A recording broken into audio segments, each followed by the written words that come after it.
حدیث شریف میں آتا ہے کہ پچھلی امتوں میں ایک شخص تھا، جب اس کا انتقال ہو گیا اور اللہ تعالیٰ کی بارگاہ میں پیش ہوا تو اس کے نامہ اعمال میں کوئی بڑی عبادت نہیں تھی۔ اللہ تعالیٰ نے نامہ اعمال لکھنے والے فرشتے سے پوچھا کہ اس کے نامہ اعمال میں کوئی نیکی ہے یا نہیں ہے؟ فرشتوں نے جواب دیا کہ اللہ، اس کے نامہ اعمال میں کوئی بڑی نیکی نہیں ہے، ہاں البتہ ایک نیکی جو ہے اس کے نامہ اعمال میں موجود ہے۔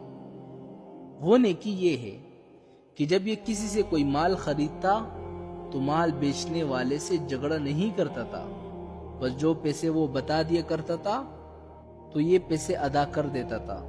سہلاً اذا باع سہلاً اذا اشترا، اور جب مال بیچنے جاتا تو اس میں بھی یہ نرمی کرتا تھا، اس پر ضد نہیں کرتا تھا کہ بس میں اتنے پیسے لوں گا، اس سے کم نہیں لوں گا، بلکہ جب یہ دیکھتا خریدنے والا غریب ہے، بیچارہ ہے، تو پیسہ کم کر دیتا۔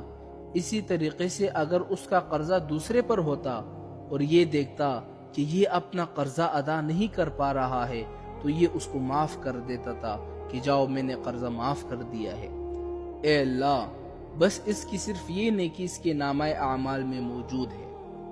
اللہ تعالیٰ نے فرمایا کہ جب یہ میرے بندوں کو قرض معاف کر دیتا تھا تو میں اس بات کا زیادہ مستحق ہوں کہ میں اس کو معاف کر دوں، لہٰذا میں نے اس کو معاف کر دیا۔